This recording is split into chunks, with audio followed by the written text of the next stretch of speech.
Psaume 69. Au chef des chantres, sur les lits, de David, sauve-moi, ô Dieu, car les eaux menacent ma vie. J'enfonce dans la boue, sans pouvoir me tenir, je suis tombé dans un gouffre, et les eaux m'inondent. Je m'épuise à crier, mon gosier se dessèche, mes yeux se consument, tandis que je regarde vers mon Dieu.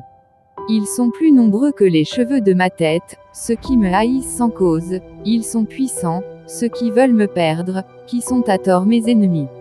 Ce que je n'ai pas dérobé, il faut que je le restitue. Ô Dieu, tu connais ma folie, et mes fautes ne te sont point cachées. Que ceux qui espèrent en toi ne soient pas confus à cause de moi, Seigneur, Éternel des armées. Que ceux qui te cherchent ne soient pas dans la honte à cause de moi, Dieu d'Israël. Car c'est pour toi que je porte l'opprobre, que la honte couvre mon visage. Je suis devenu un étranger pour mes frères, un inconnu pour les fils de ma mère.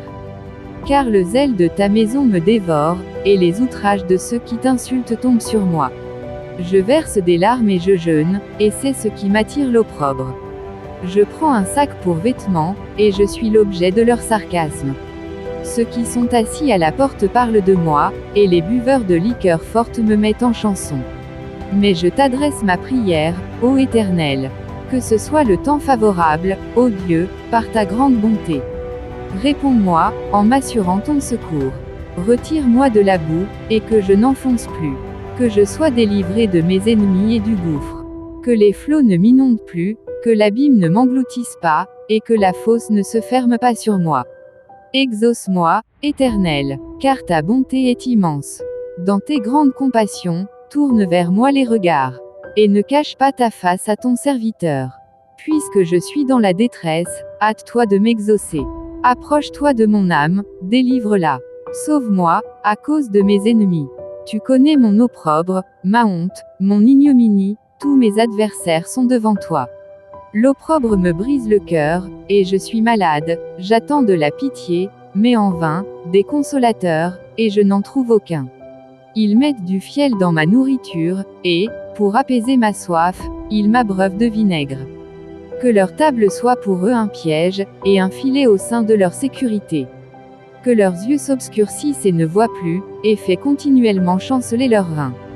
Répands sur eux ta colère, et que ton ardente fureur les atteigne. Que leur demeure soit dévastée, qu'il n'y ait plus d'habitants dans leurs tentes. Car ils persécutent celui que tu frappes, ils racontent les souffrances de ceux que tu blesses. Ajoute des iniquités à leurs iniquités, et qu'ils n'aient point part à ta miséricorde. Qu'ils soient effacés du livre de vie, et qu'ils ne soient point inscrits avec les justes. Moi, je suis malheureux et souffrant, ô Dieu, que ton secours me relève. Je célébrerai le nom de Dieu par des cantiques, je l'exalterai par des louanges. Cela est agréable à l'Éternel, plus qu'un taureau avec des cornes et des sabots. Les malheureux le voient et se réjouissent, vous qui cherchez Dieu, que votre cœur vive. Car l'Éternel écoute les pauvres, et il ne méprise point ses captifs. Que les cieux et la terre le célèbrent, les mers et tout ce qui s'y meut. Car Dieu sauvera Sion, et bâtira les villes de Juda, on s'y établira, et l'on en prendra possession. La postérité de ses serviteurs en fera son héritage, et ceux qui aiment son nom y auront leur demeure.